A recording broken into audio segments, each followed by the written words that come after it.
Match ठरतोय.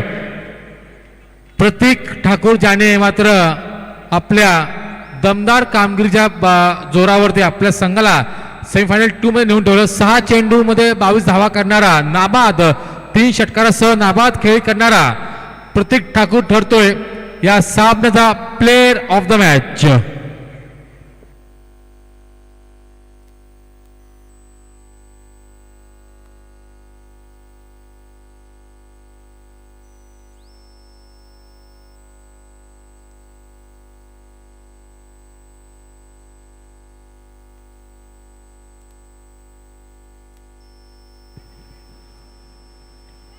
श्रद्धांजली चषक 2026 मधील सेमीफायनल नंबर 1 स्वर्गीय रणजित कट्टे पाटील विरुद्ध परेश 11 या दोन संघादरम्यान. जिथे नाणफेकीचं पहिलं महायुद्ध जिंकलं ते स्वर्गीय रणजित कट्टे पाटील या संघाने आणि प्रथमतः आमंत्रित केलं ते परेश 11 या संघाला. तर सेमीफायनल 1 या सामन्यामध्ये काय घडतंय आणि काय बिघडतंय यासाठी मायक्रोफोनवरती आपण ऐकण्यात आहोत आमचे गुरुवर्य श्री प्रवीण अर्जुन सर यांना. Over to Pravin sir. चला विनंती आहे मैदानाच्या आतमध्ये पंचांच्या भूमिकेसाठी. खरं तर पंच म्हणून एक खेळाडू मैदानाच्या आतमध्ये पाठवून द्या. ललित केशवान यांचा आपण विशेष कौतुक करूया. चला सेमीफायनल नंबर 1 थोडंसं घाई करायचे मित्रांनो. यानंतर आणखी नाही एक सेमीफायनल आणि त्यानंतर मात्र मेगा फायनलची लढत आपल्याला पाहायला मिळेल. उपस्थित सर्व सन्माननीय पाहुण्यांचं क्रिकेट खेळाडूंचं आणि तमाम क्रीडा रसिकांचं पुन्हा एकवार या ठिकाणी मनपूर्वक आणि हार्दिक स्वागत आहे. आपण पाहत आहात संघर्ष सांस्कृतिक आणि कला क्रीडा मंडळ कळंबोली आयोजित पावसाळी रबर बॉल क्रिकेट स्पर्धा अर्थातच श्रद्धांजली चषक 2026. तर मागील सामन्याचा प्लेअर ऑफ द मॅच आणि या खेळाडूला मात्र सन्मानित करण्यासाठी अर्थातच आमच्या मुख्य मंचावरती उपस्थित सन्माननीय संजयजी शिरावली साहेबांना विनंती असेल की आपल्या शुभ हस्ते या खेळाडूला सन्मानित करायचं आहे. मागील सामन्याचा प्लेअर ऑफ द मॅच अर्थातच प्रतीक ठाकूर या खेळाडूला मात्र मेडॅलियन देऊन सन्मानित केलं जात आहे. सेमीफायनल नंबर 1 मैदानाच्या आतमध्ये दोनही ताकदवर संघ. एकीकडे जर पाहिलं तर परेश 11 संघ आज आपल्या नावारूपाला साजेसा खेळ या संघाने निश्चितच केला आहे. सामना महत्वाचा आहे. या ठिकाणी झेल घेण्याचा प्रयत्न अगदी शेवटच्या क्षणाला चेंडूवरची पकड ढिली झाली. एकेरीला दुहेरीमध्ये परावर्तित केला गेलाय. आज एका वेगळ्या जिद्दीनं एका वेगळ्या ईर्षेनं आणि एका वेगळ्याच ताकदीनं परेश 11 संघ आपल्याला मैदानाच्या आतमध्ये परफॉर्म करताना पाहायला मिळतोय. खरं तर खूप कमी अशा स्पर्धा आपण पाहिल्या की जिथे रॉयल नावाचे दोनही संघ स्पर्धेच्या बाहेर फेकले गेलेत. परंतु आता जर का आपण पाहिलं तर संपूर्णपणे जबाबदारी आपल्या खांद्यांवरती घेत असताना पहिल्या सामन्यापासून विजयाचा पाया ज्या खेळाडूंनी रचला अर्थातच किसन शिंदे आणि अजित पाटील आपल्याला मैदानाच्या आतमध्ये पाहायला मिळतात. यावेळेला मात्र एक्स्ट्रा बाउन्स आहे. टप्पा पडल्यानंतर चेंडूने अतिरिक्त उसळी घेतली. पंचांचा 1 फॉर द इयर ओव्हरचा इशारा देखील आलाय. चला मी विनंती करतो जे प्रेक्षक वर्ग कारण मुख्य मंचावरच्या ज्या खुर्च्या घेऊन आपण खाली बसलेला आहात आपल्याला विनंती आहे की त्या खुर्च्या आपण पुन्हा परत करायच्या आहेत. कारण मुख्य मंचावरती आता मान्यवरांची उपस्थिती आपल्याला लाभेल. पुन्हा एकदा व्हाईट बॉलचा इशारा. थोडंसं लाईन आणि लेंथ भरकटल्याची चिन्ह आपल्याला पाहायला मिळतात. खरं तर पहिल्या चेंडूवरती ट्रॅप रचला गेला होता. जाळं बिडलं गेलं होतं. परंतु इथून जर का आपण पाहिलं तर पहिल्या चेंडूवरती जीवनदान मिळालं बॅटरला आणि त्याचा फायदा उचलत असताना किसन शिंदे आक्रमक होताना आपल्याला मैदानाच्या आतमध्ये पाहायला मिळतोय. यावेळेला टप्पा पडल्यानंतर चेंडू मात्र सरळ निघाला. स्लोवर 1 पद्धतीच्या बाउन्सरचा वापर यावेळेला केला गेला होता. अगोदरच्या दोनही चेंडूंवरती जर पाहिलं तर खांद्यांचा वापर केला गेला. गोलंदाजी मार्कवरती आपण संघनायक अर्थातच साहिलला या ठिकाणी पाहतोय. एक महत्वाची लढत आहे. हे चारही संघ एका पारितोषिकाचा मानकरी जरूर ठरलेत. परंतु मेगा फायनल मध्ये कोणता संघ दाखल होणार त्यासाठीचा हे बॅटल असेल. यावेळेला लोअर फुलटॉस होता. कन्वर्ट करता आलेला नाहीये. चेंडू बॅटचा संपर्क अपेक्षित या ठिकाणी पाहायला मिळत नाहीये. सिंगल मात्र धाव फलकावरती जरूर अंकित केले जाते. एकेरी स्वरूपाने संघ पुढे सरकलाय. धावा मात्र धाव फलकावरती पाहायला मिळतात. 5 धावा. एकात मोठा फटका निश्चितच अपेक्षित असेल. परेश 11 संघ म्हटलं तर आज एका वेगळ्या लयमध्ये हा संघ आपल्याला या स्पर्धेमध्ये खेळताना पाहायला मिळाला आहे. बक्षीस पात्र फेरीमध्ये जरूर दाखल झालाय. परंतु मेगा फायनलचं तिकीट कन्फर्म करण्यासाठी एक कडवी झुंज तुम्हाला द्यावी लागणार आहे. एकीकडे जर का आपण पाहिलं तर स्वर्गीय रणजित कट्टे पाटील किंग्स 11 आणि त्यांच्या विरोधामध्ये 2 हात करताना आपण निश्चितच संघ पाहतो मैदानाच्या आतमध्ये परेश 11. दोनही ताकदवर संघ आहेत. दोनही तुल्यबळ खेळाडूंचा संघ आणि इथून जर का पाहिलं तर मात्र डॉट बॉल आला आहे. धावसंख्या स्थिरावलेली. पहिल्या षटकाचा खेळ मैदानाच्या आतमध्ये सुरू असताना आपल्या वैयक्तिक स्पेलमधला पहिला आणि संघासाठी पहिलं षटक हातात असताना साहिलला आपण या ठिकाणी पाहतोय. पुन्हा एकदा थोडासा धीम्या गतीचा चेंडू होता. चेंडूच्या पिचिंग पर्यंत पोहोचण्याचा प्रयत्न केला. मनगडाच्या साह्यानं चेंडू वळवला. डेंजर एंडकडे आहे बॅटर. खरं तर आवश्यकता नव्हती दुसरी धाव घेण्याची. इथे स्वतःला आवरलं नाहीये आणि धाव घेण्याचा जो मोह होता तो मोह आवरता आला नाहीये. रनआउटच्या स्वरूपामध्ये गमावली जाते विकेट आणि इथून मात्र पहिला फलंदाज परतताना पाहायला मिळेल अजितच्या स्वरूपात.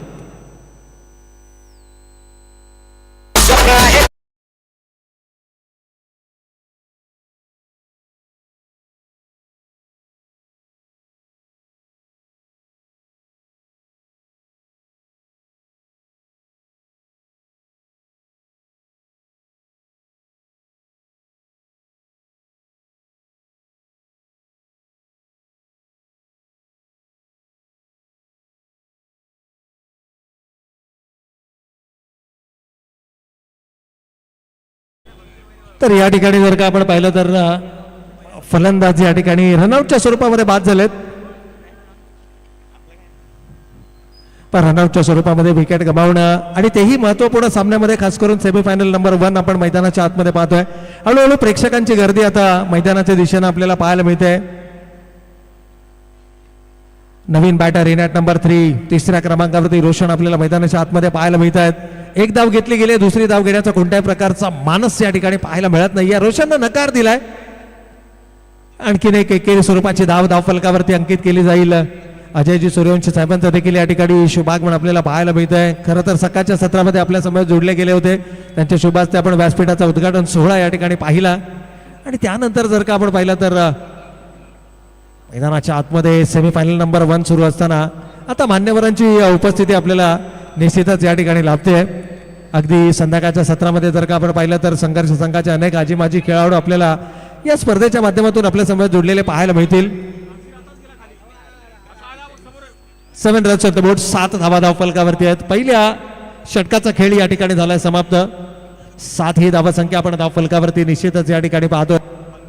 या धावसंख्येला कुठेतरी 25+ किंवा 30+ पर्यंत घेऊन जाण्याची सर्वाधिक मोठी जबाबदारी रोशन यावेळेला स्ट्रायकिंग एंडवरती. रोशन बोपेडा आपल्याला स्ट्रायकिंग एंडवरती पाहायला मिळतात आणि गोलंदाजी मार्क वरती आपण पाहतोय. गोलंदाज पिंटू आपल्या वैयक्तिक स्पेल मधला पहिला आणि संघासाठी दुसरं षटक. सेमीफायनल नंबर 1 मैदानाच्या आतमध्ये श्रद्धांजली चषक 2026 पावसाळी रबर बॉल क्रिकेट स्पर्धा अंतिम टप्प्यामध्ये आलेली असताना सामन्यांची चुरस मात्र आपल्याला वाढताना पाहायला मिळते. अवांतर चेंडूला सुरुवात केली आहे.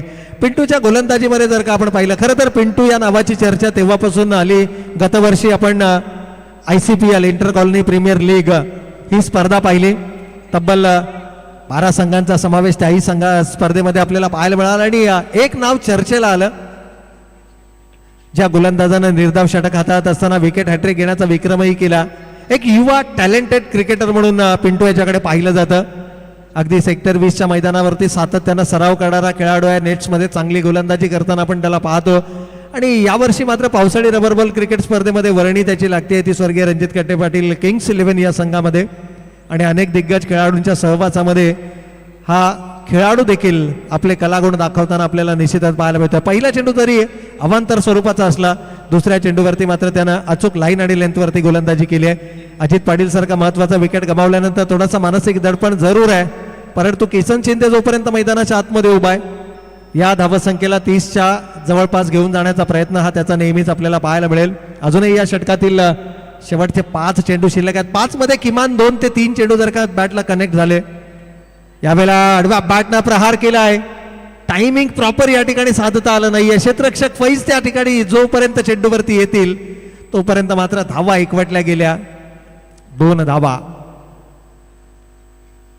मुख्य पंच काही सूचना जरूर या ठिकाणी गोलंदाजांना देत असताना एकेरीला दुहेरीमध्ये परावर्तित केले गेले. अपेक्षेप्रमाणे धावा धावफलकावरती येत नाहीयेत. 11 रन्स ऑन द बोर्ड, 11 धावा धावफलकावरती आहेत. षटक क्रमांक 2 मैदानावरती आपल्याला सुरू पाहायला मिळतंय. यावेळेला देखील उजव्याच्या खूपच बाहेर निघणारा हा चेंडू आहे.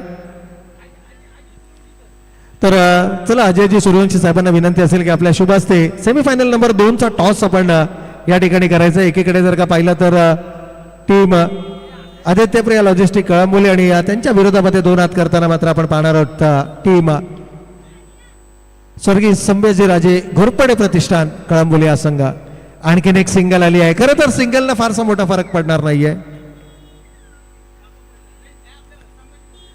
चला, स्वर्गीय संभाजीराजे घोरपडे संघानं या ठिकाणी नाणेफेकीचा कौल जिंकलाय. यानंतरची सेमीफायनल नंबर 2 आपल्या समोर आपल्याला निश्चितच या 2 उभय संघांमध्ये पाहायला मिळेल. एक चांगलं बॅटल असणार आहे. दोनही संघ चांगल्या लयमध्ये आपल्याला खेळताना पाहायला मिळतात. पहा, रोशन पोपेट यांच्यासाठी सुवर्ण संधी आहे. शेवटच्या 3 चेंडूंवरती जर का 3 षटकार आले तर तब्बल 1,000 रुपयांचा पारितोषिक असेल. परंतु इथे नाहीये. फटका फसला. बॅटीचा लिडिंग एज आणि परतावं लागेल रोशन यांना. फलंदाज होतोय बाद. दुसरी विकेट गमावत असताना परेश इलेव्हन हा संघ.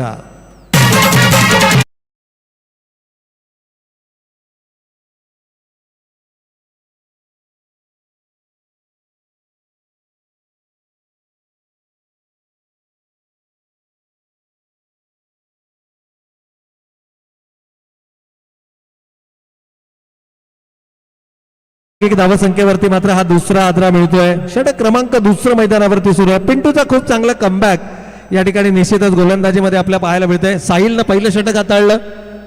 नियंत्रित मारा त्याच्या माध्यमातून आपल्याला पाहायला मिळाला. आणि सेमीफायनलमध्ये तुमच्या आघाडीच्या गोलंदाजानं जर का चांगली सुरुवात मिळवून दिली तर येणारा गोलंदाजही अगदी त्याच्याच पावलांवर पाऊल टाकणारी गोलंदाजी करतो. हे चित्र आपण नेहमी पाहिलंय. एक महत्वाची लढत आहे. एक महत्वपूर्ण लढत मैदानाच्या आतमध्ये. Semifinal number 1. एकीकडे जर आपण पाहिलं तर स्वर्गीय रणजित कट्टे पाटील किंग्स 11 आजच्या या स्पर्धेमध्ये पहिला सामना तो संघ खेळला. अवघ्या 1 धावेनं तो निसटता विजय त्यांच्या वाट्याला आला. आणि त्यानंतर जर का पाहिलं तर या संघानं मागे वळून पाहिलं नाहीये. कमालीचा खेळ या संपूर्ण स्पर्धेमध्ये आज दिवसभर राहिला. बक्षीस पात्र फेरीमध्ये सेमीफायनल नंबर 1 खेळताना हा संघ आपल्याला पाहायला मिळतोय. नवीन बॅटर नितेश मैदानाच्या आतमध्ये आले आहेत आणि नितेशनं मात्र आल्या केलाय आडवा बॅट न प्रहार. चेंडू सीमारेषेच्या पलीकडे. 6 धावांसाठी षटकार.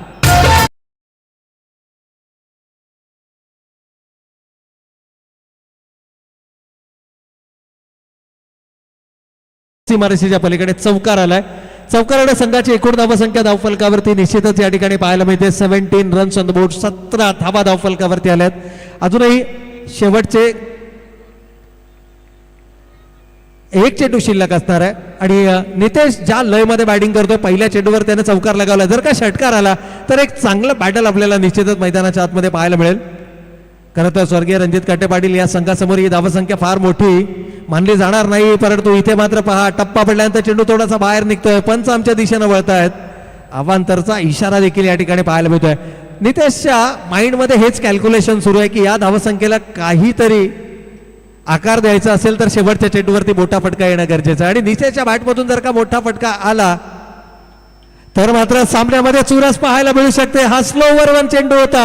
या चेंडूला मात्र भिरकावून दिलाय. सीमा रेखा पार. 6 धावांसाठी नितेशच्या बॅटमधून येतोय षटकार.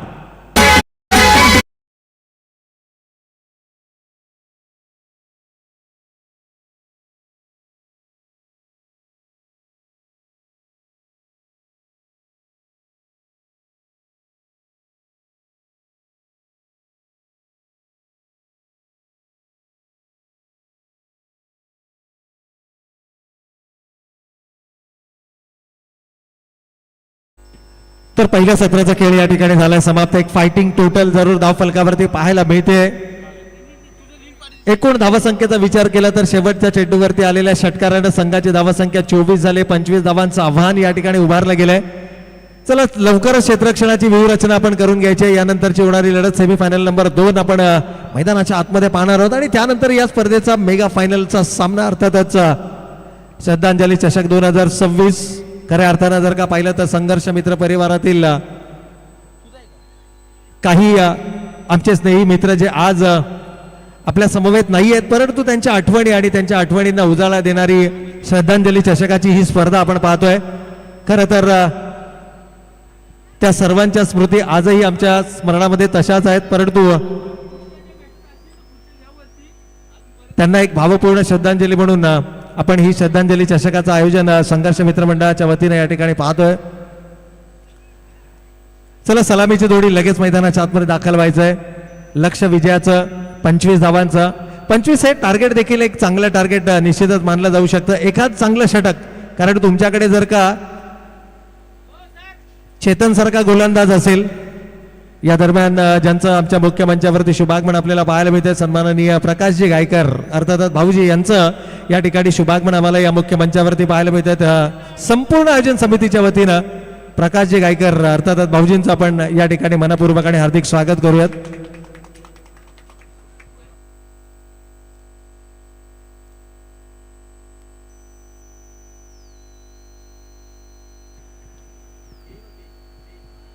चला थोडंसं स्पीडअप करायचं मित्रांनो. यानंतर सेमीफायनल 2 आणि त्यानंतर मेगा फायनल.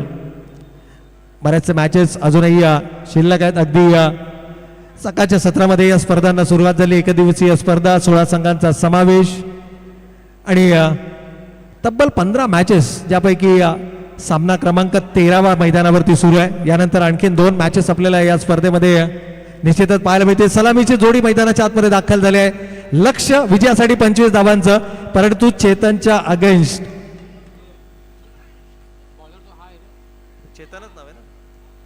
पहिला चेंडू. यावेळेला मात्र टप्पा पडल्यानंतर चेंडू थोडासा बाहेर निघतोय. पंच आमच्या दिशेनं वळतायत. पहिल्या सामन्यामध्ये चेतनला प्लेअर ऑफ द मॅच या पुरस्कारानं सन्मानित केलं होतं, ज्यानं 1 षटक, 1 धाव आणि 3 फलंदाज बाद करत संघाचा पहिला विजय साकारला होता. विजयाचा शिल्पकार तो ठरला होता आणि याच कामगिरीच्या बळावरती मात्र त्याला आपण प्लेअर ऑफ द मॅच या पुरस्कारानं सन्मानित केलं होतं. यावेळेला मात्र शॉर्ट ऑफ लेनचा चेंडू होता. बॉडीचा बॅलन्स कमालीचं. क्षेत्ररक्षक त्या ठिकाणी जरूर येत आहेत. प्रयत्न चांगला राहिला, परंतु चेंडू सीमारेषेच्या आतमध्ये अडवला गेलाय का याची विचारणा पंचांच्या माध्यमातून केली जरूर जाते.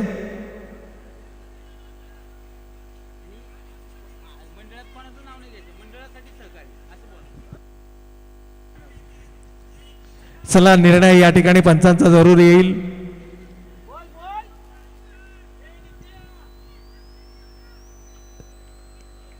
चेंडू सुरक्षितरित्या मैदानाच्या आतमध्ये अडवला गेलाय की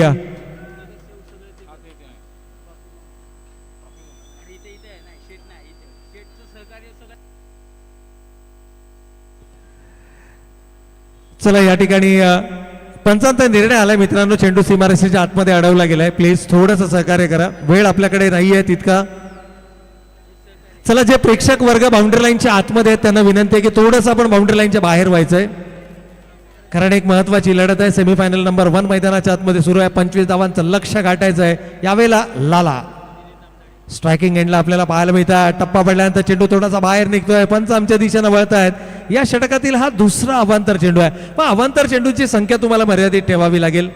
जास्तच्या धावा तुम्हाला अवांतरच्या स्वरूपामध्ये खर्च करता येणार नाहीयेत. पहिल्या सत्रामध्ये धावांची गुंतवणूक कमी असताना अशा प्रकारे धावा प्रतिस्पर्धी संघाला प्रदान करणं म्हणजे आपल्या संघाच्या अडचणींमध्ये वाढ करणं. या धावा जर का तुम्हाला डिपेंड करायच्या असतील तर निर्धाव चेंडूंची संख्या ही तुम्हाला सर्वाधिक ठेवावी लागेल, परंतु अशा प्रकारची गोलंदाजी तुम्हाला इथे करता येणार नाहीये.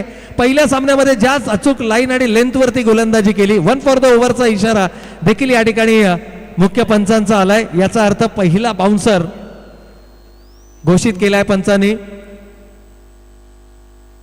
इथून जर का पाहिलं तर आणखीन एक अवांतर स्वरूपाची धाव. संघ पुढे सरकत असताना 4 धावा धावफलकावरती पाहायला मिळत आहेत. इक्वेशन जर का पाहिलं तर अजूनही येणारे 11 चेंडू शिल्लक आहेत. 21 धावांची आवश्यकता. चेंडू आणि धावांमध्ये केवळ 10चं अंतर आहे.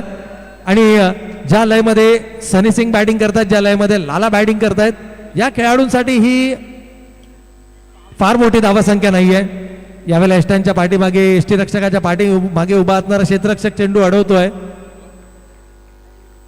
सिंगल या ठिकाणी धाव फलकावरती जरूर पाहायला मिळते.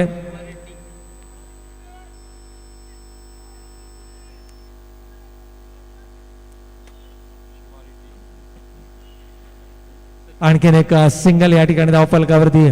किमान एक मोठा फटका प्रेशर रिलीज करू शकतो. यावेळेला शॉर्ट ऑफ लेनचा चेंडू होता. फाईनच्या क्षेत्रामध्ये चेंडूला भिरकावून दिलाय. सीमा रेषा पार 4 धावांसाठी येतोय चौकार.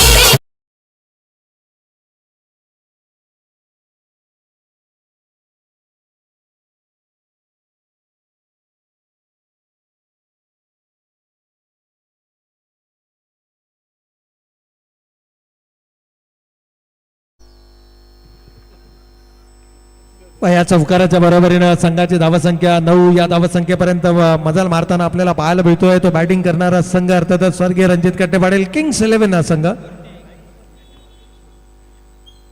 यावेळेला समोरच्या दिशेनं उडवलाय. टायमिंग प्रॉपर आहे आणि चेंडू मात्र जातोय आउट ऑफ द पार्क. 6 धावांसाठी सनीच्या बॅट मधून येतोय षटकार.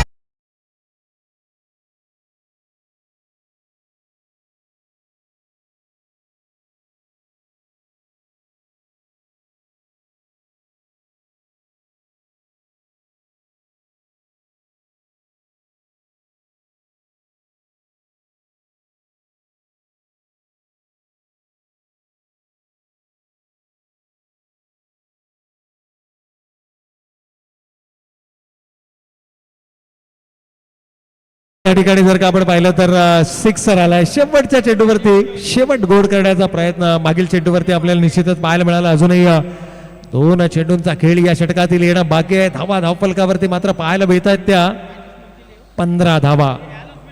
15 रन्स ऑन द बोर्ड. या संपूर्ण स्पर्धा यशस्वी होण्याकरता ज्यांचं सर्वाधिक मोलाचं आणि महत्वाचं योगदान राहिलंय त्या सर्व दानशूर दात्यांचा आपण या ठिकाणी मनपूर्वक आणि हार्दिक आभार व्यक्त करूया. यावेळेला मात्र चूक झाली मैदानाच्या आतमध्ये.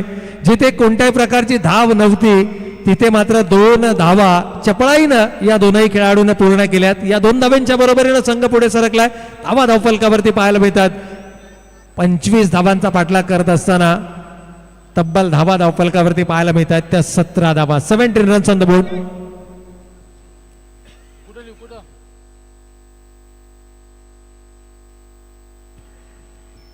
17 रन्स ऑन द बोर्ड. 17 धावा धावफलकावरती आल्यात. अजूनही 8 धावांची आवश्यकता असेल हा सामना जिंकण्याकरता. लोअर फुलटॉपचा चेंडू आहे. मिड विकेट रिजन मध्ये पुन्हा एकदा चेंडू वळवलाय. क्षेत्ररक्षक वेगानं चेंडूवरती येत आहेत आणि जोपर्यंत चेंडूची उचल होईल परत फेकी होईल तोपर्यंत मात्र 2 धावा या ठिकाणी निश्चितच धावफलकावरती पाहायला मिळतात. आणि या 2 धावांच्या बरोबरीनं